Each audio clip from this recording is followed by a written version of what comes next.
అయోధ్య రాముల వారిని తలుచుకోకుండా ఉండలేము. అలాగే అయోధ్య పూజా సామాగ్రి కూడా వాడకుండా ఉండలేము. అయోధ్య పూజా సామాగ్రి వాడండి, మీ పూజని పరిపూర్ణం చేసుకోండి. డీలర్షిప్, డిస్ట్రిబ్యూషన్, హోల్సేల్ కై సంప్రదించవలసిన నంబర్లు. రైతు భరోసా 10 ఎకరాల లోపు ఇస్తే చాలు. రైతు భరోసా స్కీమ్ పై రైతుల మనోగతం. కేబినెట్ సబ్ కమిటీ ముందు వెల్లడి. సాగులో ఉన్న భూములకే పెట్టుబడి సాయం. సన్న చిన్నకారు కౌలు రైతులకు ఆదుకునేలా ఉండాలి. గతంలో మాదిరి గుట్టలు, రియల్ ఎస్టేట్ ల్యాండ్స్ కి ఇవ్వద్దు. దుబారాను అరికట్టాలి. కౌలు రైతులకు గుర్తింపు కార్డులు ఇవ్వాలి. గత ప్రభుత్వం సబ్సిడీలని బంద్ పెట్టింది. ఆ తప్పులు రిపీట్ కావద్దు. సబ్సిడీలను కొనసాగించాలని సూచన. ఉమ్మడి ఖమ్మంలో అభిప్రాయాలు సేకరించిన కేబినెట్ సబ్ కమిటీ అని. అయితే ఏమైందంటే యాక్చువల్ గా గతంలో ఉన్నటువంటి ప్రభుత్వం ఎప్పుడు కూడా రైతులతో మాట్లాడి కానీ ప్రజలతో మాట్లాడి కానీ ఎలాంటి ఏ పథకం తీసుకొచ్చినా కానీ ఇష్టం వచ్చినట్టుగా ఏది మెదళ్ళ రాత్రిపూట అనిపిస్తే ఎత్తిపోతల పథకం అప్పుడు అదే తీసుకొచ్చి అమలు చేసేటోడు రుద్దేటోడు కానీ ఎప్పుడు కూడా ప్రజాభిప్రాయ సేకరణ చేసినటువంటి సందర్భాలు లేవు. నిజంగా ఇప్పుడున్నటువంటి ప్రభుత్వం ఇటువంటి నిర్ణయం తీసుకోవడం ఒక గొప్ప విషయం. కాబట్టి అంటే రైతుల నుంచి అసలు రైతులని అడుగుతా ఉన్నారు, అంటే ఎట్లా చేస్తే బాగుంటుందని చెప్పేసి వాళ్ళని అడిగి తెలుసుకుంటా ఉన్నారు. అందులో భాగంగా రైతుల అభిప్రాయాలు సేకరించారు.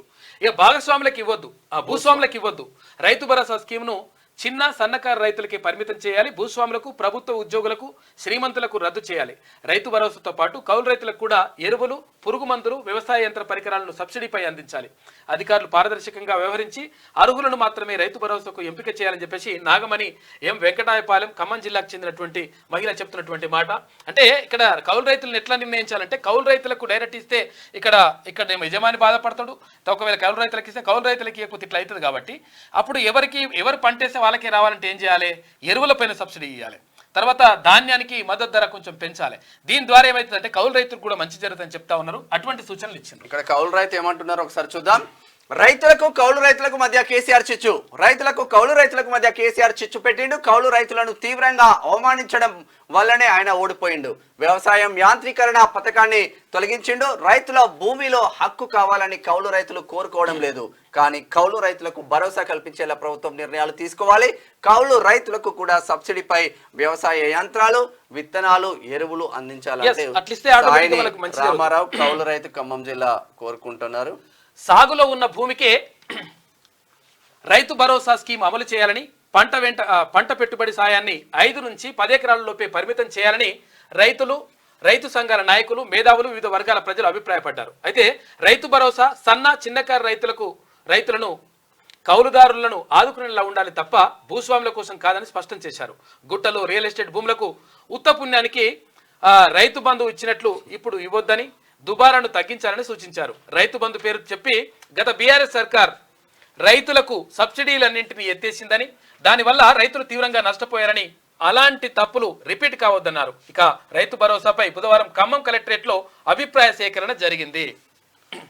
ఇది మొత్తం మీద రైతులకు సంబంధించి అయితే ఎందుకు ఇట్లా అంటే తీసుకుంటున్న నిర్ణయం అంటే అసలు యాక్చువల్గా ఒక నిర్ణయం తీసుకోవాలనుకున్నప్పుడు ప్రజాభిప్రాయ సేకరణ చేయాలని చెప్పేసి రాష్ట్ర ప్రభుత్వం భావిస్తూ ఉంది. అందులో భాగంగా అక్కడ మంత్రి పొంగులేటి శ్రీనివాస్ రెడ్డి కానీ, తర్వాత ఇక్కడ ఉప ముఖ్యమంత్రి బట్టి విక్రమార్క కానీ, అటు వ్యవసాయ శాఖ మంత్రి అక్కడ తుమ్మల నాగేశ్వరరావు కానీ వీళ్ళందరూ కూడా వెళ్ళి అక్కడ రైతులతో మాట్లాడిన తర్వాత వాళ్ళ అభిప్రాయాలు స్వీకరించారు.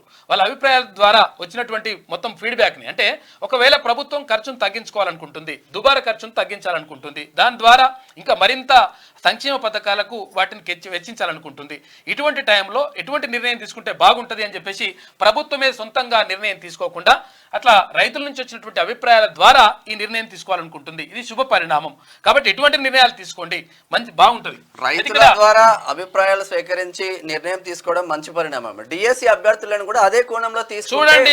మంచిది కదా, విద్యార్థులు నిరుద్యోగులు కూర్చోబెట్టండి ఇక్కడ డిఎస్సి అభ్యర్థులు కానీ, తర్వాత అక్కడ గ్రూప్ 2 మాట్లాడండి. ఎందుకంటే ఎవరికో పోవాల్సిన అవసరం లేదు. క్రెడిట్ 100% ప్రభుత్వానికే ఉంటుంది. మీరు మంచి చేస్తా అనుకుంటారు కాబట్టి ఆ మంచి జరగాలి. మంచి జరిగినప్పుడు వాళ్ళకు నిజంగా లబ్ధి పొందినప్పుడు వాళ్ళు సంతోషపడతారు తప్ప మేము వేసినాం కానీ అవి వస్తాయో రావో తెలియనప్పుడు సంతోషపడరు. కాబట్టి నిర్ణయం తీసుకోండి. కోచింగ్ సెంటర్లు లబ్ధి పొందినాయా పొందలేదా పక్కన పెట్టండి. నిరుద్యోగులకి మంచి జరిగిందా లేదా చూడండి. ప్రభుత్వం 10 ఏళ్ళు 20 ఏళ్ళు అవుతుంది కాదు, అది అదంతా వదిలేసి ఇప్పుడు 3 నెలలకు వచ్చినది కథ. దుబారా తగ్గిస్తాం. రైతు భరోసా విధి విధానాల కోసమే ప్రజాభిప్రాయ సేకరణ. డిప్యూటీ సీఎం బట్టి 10 ఉమ్మడి జిల్లాల్లో నిర్వహిస్తాం. ఆ నివేదికను అసెంబ్లీలో పెట్టి చర్చిస్తామని వెల్లడి. ఉమ్మడి ఖమ్మం జిల్లాలో ప్రజాభిప్రాయ సేకరణ పూర్తి. మంచి శుభ పరిణామం అని ప్రజాభిప్రాయ సేకరణకి వెళ్ళిండ్రు మంత్రులందరూ వెళ్ళేసి ఈ కార్యక్రమంలో అందులో పాల్గొన్నారు. ఇది ఇట్లా ఉంటే